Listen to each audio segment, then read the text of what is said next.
In this video, I'm talking about the second biggest mistake I made last year and the reasons why and what I would do differently this year, and also how we're beginning to correct that mistake from last year as well.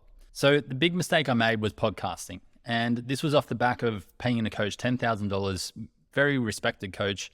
I still enjoy his content, but he definitely made the wrong call here. And I wasn't confident enough to correct him at the time.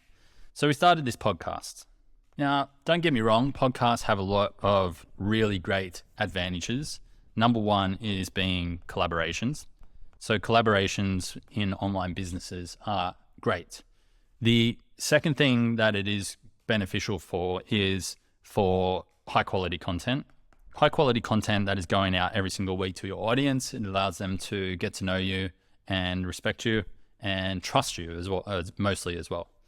And the other thing is that it creates this relevance that you have with your audience. So by you showing up every week, you become relevant. When you're relevant, they will actually think of you first for when they're ready to make that buying decision and purchase a product or some sort of service that you offer.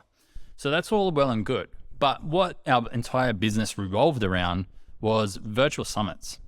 So virtual summits are based entirely around collaboration as well. And basically all a virtual summit is 10 to 20 podcast episodes all around the one topic, but put together into a week-long event where people have to sign up to register. So we're collaborating with 15 to 20 different speakers still, so we still get the collaborations. The quality is still there because it's basically the same conversations anyway. And in fact, I would go a step further to say that summits are probably higher quality because we basically cover an entire topic. Everything you need to know about this one particular topic is covered in an entire virtual summit. And if you're doing them enough, so regularly enough, then you're always going to be relevant as well. But what summits have that podcasts don't and can never have is, number one is you are building your email list. So lead generation. By having an online event for a specific time period, then you can drive people to a landing page and get them to sign up, which means they're now in your database and you have access to email them as much as you like during and after the event. The second thing that happens is we can create an offer in a summit. So whether that is just the recordings with a few extra bonuses, or maybe you want to create like a bundle offer that is really high value, that has a bunch of courses from everybody that is speaking, then you can create that offer, which then means if you're bringing in dollars, you can actually spend dollars as well, which is called advertising. So now you have an opportunity to grow your email list in your control. When you're doing a podcast, it has to grow organically. It's very hard to forcefully grow a podcast. And for a podcast to grow organically, you either need one or all of these ingredients. Number one is a massive budget that you can create really high quality stuff for a long period of time.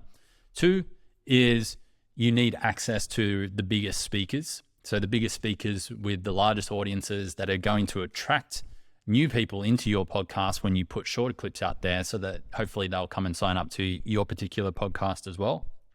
Or you need your own large audience. And the way that I would define a large audience would be hundreds of thousands to maybe 1 million people before I would start a podcast. When we started ours, we had 90,000 people in our database, and I still think our audience is way too small for it to even be worth it. But that's not all. There's more to this that people don't really think about, and this is how we're now fixing this problem that we created ourselves to make sure we can maximize the podcast that we have created. So for our podcast, we've got 3 hosts, and each week they all have 1 episode each. So by the end of the year, we're going to have, 52 divided by 3. My maths is not great, but let's call it 16-ish, 16 to 17 episodes each after 12-month period, which is the perfect amount for a summit. So we're actually going to create from our 3 hosts, and we have 3 hosts because we have 3 slightly different topics within our podcast. It is Summit 1, Summit 2, Summit 3.